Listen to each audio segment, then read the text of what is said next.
القطايف النهاردة حاجة تانية، بجد عمركم ما دقتوا قطايف لا بحلاوة ولا بطعامة القطايف دي. هنعمل القطايف بطريقتين احلى من بعض وبمقادير وطعم مختلف تماما عن اي قطايف كلتيها قبل كده. هنعمل المقلية مع بعض، المحشية مكسرات وجوز هند، وهقولك ازاي تطلع معاكي مقرمشة من بره وما تشربش منك زيت ولونها يكون مظبوط جدا. وكمان هنعمل العصافيري، طعمها احلى من البانكيك ومحشية بقى قشطة. وبصوا يعني حاجة كده كانت وهم. يلا نبدأ الفيديو، وما تنسوش تعملوا لايك وشوفوا الفيديو لآخر عشان تعرفوا كل التفاصيل. اول حاجة هنحضر الشربات لاننا محتاجين انه يكون تقيل وبارد. معانا كوباية من المية ومعانا كوبايتين من السكر، هنسيبهم يغلوا على النار حوالي 5 دقايق، وبعد ال5 دقايق من الغليان هنحط اقل من ربع المعلقة الصغيرة ملح ليمون، او ممكن نستبدلها بعصير ليمونة. ومعانا في الاخر خالص بقى بعد ما يغلي كمان 3 دقايق بملح الليمون رشة الفانيليا نص معلقة صغيرة. يغلي دقيقة ونرفعه من على النار ونسيبه يبرد بقى تماما على ما نخلص الوصفة. مقادير الوصفة الأولى اللي هي العصافيري: معانا كوباية من الدقيق الأبيض، ومعانا معلقة كبيرة من دقيق السميد، ومعانا معلقة كبيرة ونص من اللبن البودرة، ومعلقة صغيرة من الفانيليا. وبعدين أهم حاجة بقى الخميرة، نص معلقة صغيرة من الخميرة، لأننا مش بنحتاج ان القطايف تخمر معانا، ولو خمرت بزيادة بتعمل مسامات واسعة وبتشرب منك زيت كتير.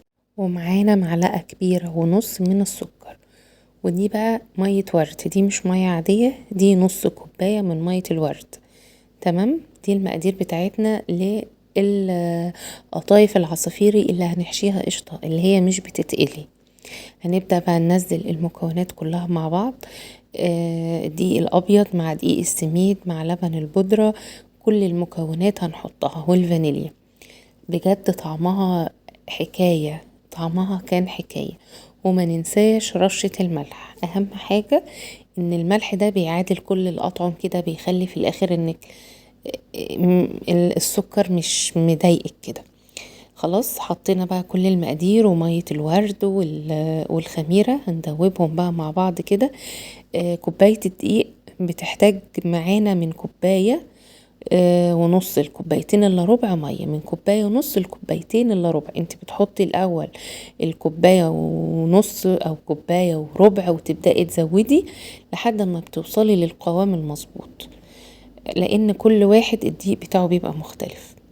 خلاص انا اديتها ضربة بالهاند بلندر كده، او انتي ممكن تضربيها في الخلاط. في ناس كمان بتحب تصفيها، بس انا مش شايفة انها محتاجة انها تتصفى.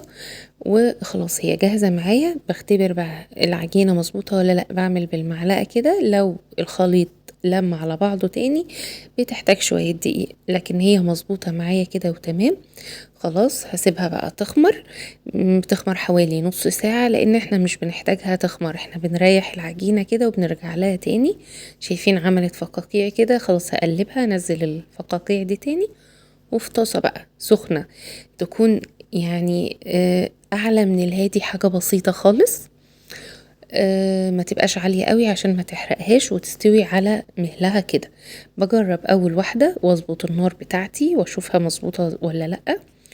وبعدين هي بتبدأ من الاطراف الاول كده تستوي، وبعدين لحد ما نتأكد انها استوت من النص، واسيبها كده حوالي مثلا 30 ثانية. بعد ما تكون استوت من النص هتبقى احمرت وبقت جميلة، واشيلها بالراحة عشان ما تعلمش في ظهرها زي اول واحدة كده. برفع بالراحة كده وبعدين اشيلها، واهم حاجة ان انا اغطيها على طول بفوطة عشان تفضل طرية معايا وتتقفل معايا صح. يعني ان احنا نغطيها بالفوطة دي بتطرى معانا بقى، وما نيجي نقفلها تقفل معانا اكنها ملبن يا جماعة، والله بتبقى طرية جدا. خلاص اهم حاجة ان احنا نغطيها كويس زي ما اتفقنا، وتطلع معانا بقى باللون الجميل ده. ده احلى لون للعصافير لاننا مش بنقليها، حرفيا بتتاكل نية فعلا من جمال العجينة والمقادير اللي انا عاملاها لكم. بجد لازم تجربوها بقى، مية الورد مع لبن البودرة والفانيليا بيودوها في حتة تانية. ماشي، هنعمل الكمية كلها نقفلها كده، ولما نحب بقى نخزنها في الفريزر بتتخزن زي ما هي كده مقفولة نص قافلة، عشان لما تطلع تبقى طالعة جاهزة على انك تحشيها. لو عينتيها سليمة زي ما هي مش هتقفل معاكي. خلاص ندخل بقى على الفريزر ونروح بقى للمقادير بتاعة الوصفة التانية. المقادير مختلفة تماما طبعا عن الوصفة الأولانية، لأن دي هتتقلي والتانية كانت نية. معانا بقى كوباية من الدقيق الأبيض، ومعلقة كبيرة من النشا، ومعانا معلقة صغيرة من السكر، لأن مش بنحتاج انها تتحمر معانا، السكر بيساعد انها تتحمر بسرعة، ومعانا رشة الملح، ومعانا كوباية ونص من المية برضو، ومعايا كمان معلقة صغيرة من الفانيليا او نص معلقة صغيرة من الفانيليا. نقلب بقى كل الخليط كده مع بعضه كويس، وهضربها بالهاند بلندر نفس التانية بالظبط، بس المقادير بتاعتنا مختلفة. ما حطيتلهاش دقيق سميد، ما حطيتلهاش لبن بودرة، يعني دي مقادير ودي مقادير تانية خالص، وبختبرها نفس الاختبار. خلاص مظبوطة معايا، هسيبها تخمر. المقادير بتاعت دي ما فيهاش بقى زي ما بقول لكم لا دقيق سميد ولا اي حاجة، فيها معلقة نشا. معلقة النشا بتساعد انها تقرمش. وصفة الوصفة التانية اللي فيها مقادير مختلفة دي احنا مش بنقليها، انما دي اللي احنا بنقليها ما بنحطش فيها مكونات كتير. وبرضو طريقة التسوية نفس طريقة التسوية التانية بالظبط، بس الفرق الوحيد ان احنا مش هنحمر الظهر بتاعها. ليه بقى؟ لاننا بنحتاج ان احنا نقليها تاني، فاحنا ما بنحمرهاش قوي عشان خاطر لما نيجي نقليها في الزيت ما تاخدش لون غامق مننا. خلاص برضو دي بمجرد ما تستوي من النص خلاص بشيلها على طول عشان ما تحمرش وتاخد لون. بتأكد انها استوت من النص. شايفين بتستوي ازاي؟ الفقاعات بتطلع شكلها جميل قوي.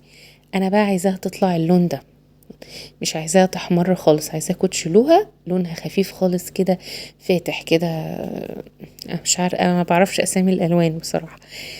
خلاص هي بقى عايزاكم تطلعوا اللون ده بالظبط اللي هنقليها، ونغطيها طبعا بالفوطة على طول في ساعتها عشان خاطر ما تنشفش مننا، وعشان خاطر نقفلها كويس جدا معانا. المكسرات بتاعتنا او السوداني او الموجود في البيت عندنا بنستعمله مع جوز هند مع سكر، ومعايا ربع معلقة صغيرة او نص معلقة صغيرة قرفة، بتودي الطعم في حتة تانية. بجد طعمها كان فظيع.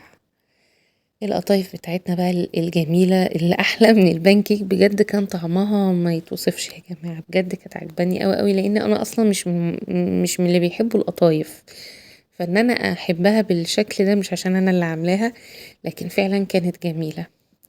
بنحشيها بقى زي ما انتوا شايفين بالمكسرات، ونقفل كويس عليها، نقفل كويس جدا جدا بإيدينا كده، وممكن نعملها بالشوكة زيادة تأكيد، أو كمان الشكل بتاعها بيبقى حلو بالشكل ده. هنخلص كل الكمية، وبرضو اللي هنعينها في الفريزر نفس الحكاية، بنعينها مقفولة وجاهزة على ان احنا نقليها، عشان خاطر ما بتتقفلش معانا لو خارجة من الفريزر.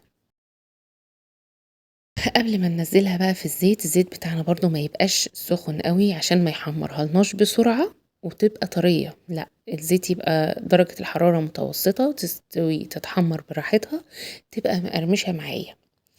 وبمجرد ما تطلع من الزيت يا دوبك بتهدى دقيقتين 3، وبنزل بيها في الشربات، طالعة مقرمشة اصلا من قبل بقى ما نحطها في شربات ولا اي حاجة خالص. فعشان بقى نحافظ على القرمشة دي لازم الشربات يكون تقيل ويكون بارد. كل ما كان الشربات تقيل كل ما بتفضل مقرمشة معانا وجميلة جدا. هننزلها برضو دقيقة كده في الشربات ونطلعها على طول، نصفيها كويس وتبقى جاهزة معانا. هنروح بقى للتانية اللي احنا بنحشيها، اللي بجد بجد تتاكل نية من ريحتها وطعمها كان فظيع.